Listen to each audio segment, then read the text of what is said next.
Just like that, Kathy Engelbert, the WNBA, the team owners, the Players Association, in the split of an instance, all of it can change.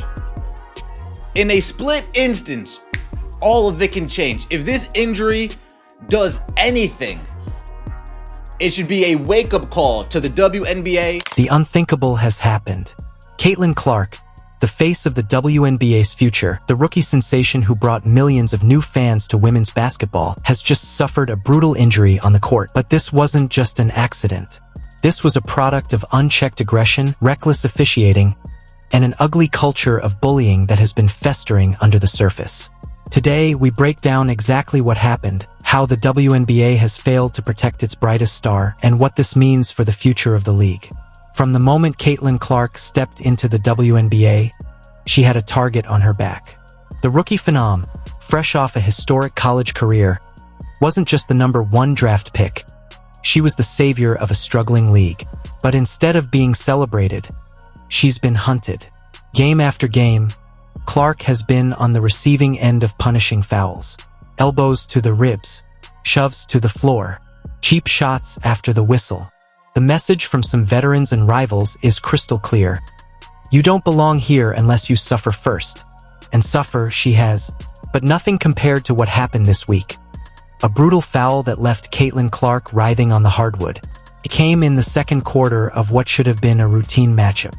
Clark drove to the rim, and before she could even take her second step, an opposing forward launched her body into Clark's side with a forearm shiver. No play on the ball. No attempt at defense. Just pure, unfiltered violence. Clark fell hard. Trainers rushed the court. The arena went silent. And for the first time, the WNBA realized what was at stake. Even worse than the foul itself, the referees didn't call it a flagrant, just a common foul. No ejection, no review, just another bump in a league where rookie stars apparently have to earn their protection. This has become a disturbing pattern. Time and again, officials have turned a blind eye as Clark gets battered. When Angel Reese gets tapped on the wrist, the whistle blows. But when Caitlin gets decked midair, silence. This inconsistent officiating is more than just bad refereeing. It's dangerous. It sends a message that targeting Clark is fair game.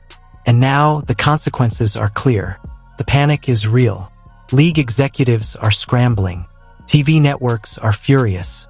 Clark is the WNBA's most bankable star. Her jersey sales broke records. Her games are pulling in millions of viewers. She's the reason so many new fans are watching. And now she's hurt. Sources close to the league say the fallout has already begun. Sponsors are asking questions. Broadcasters are demanding accountability. And fans? They're furious. Just look at social media. Hashtags like #ProtectCaitlin and #WNBAFail are trending worldwide. This isn't just a sports story anymore. It's a crisis. So why the hostility? Why has Caitlin Clark become a magnet for bullying and dirty play? The answer lies in envy and ego. Some veterans feel threatened. After years of struggling for attention, they see Clark come in and instantly dominate headlines, endorsements, and airtime. To them, she hasn't paid her dues. She's a rookie. How dare she be the face of the league? Others resent her style, her deep three-pointers, her swagger, her unapologetic confidence. She plays with fire, and some players can't handle the heat. But instead of matching her talent, they choose violence. You'd think the WNBA would do everything in its power to protect its star asset. But so far, the response has been silence, or worse, denial. No suspensions, no rule changes, no clear statements condemning the bullying. It's as if the league is afraid to upset the old guard, afraid to acknowledge that their most valuable player is being targeted in plain sight. It's cowardice, plain and simple. And now that cowardice has come at a steep price. The media's role in all this can't be ignored either. Certain outlets have been eerily quiet. When other players get injured, there's wall-to-wall coverage. But when Clark gets crushed, some analysts shrug it off or even suggest she deserved it. That's not journalism, that's agenda. The truth is, Caitlin Clark is held to a different standard. Because she's white, because she's popular, because she threatens the established hierarchy. And that double standard is fueling a toxic environment. Thankfully, not everyone is silent. Some of Clark's teammates have stepped up. Kelsey Mitchell called out the dirty play directly. "If the league won't protect her, we will." Alyssa Thomas, one of the toughest players in the league, said it's time for players to police their own game. Even some opponents have admitted things have gone too far. Off the record, several WNBA veterans have said privately that Clark is being targeted unfairly, and that it's hurting the entire league. Because make no mistake, when stars go down, everyone loses. Let's talk numbers. Clark isn't just a player, she's a brand. Her presence alone has transformed ticket sales, viewership, and merchandise revenue. When she plays, arenas sell out. When she's on screen, ratings skyrocket. She's not just lifting the Indiana Fever, she's lifting the entire WNBA. And now she's injured. How many new fans will walk away if she's out for weeks? How many sponsors will hesitate to invest? How much goodwill has the league just burned? This isn't just a sports story. It's a financial catastrophe waiting to happen. First, stricter officiating.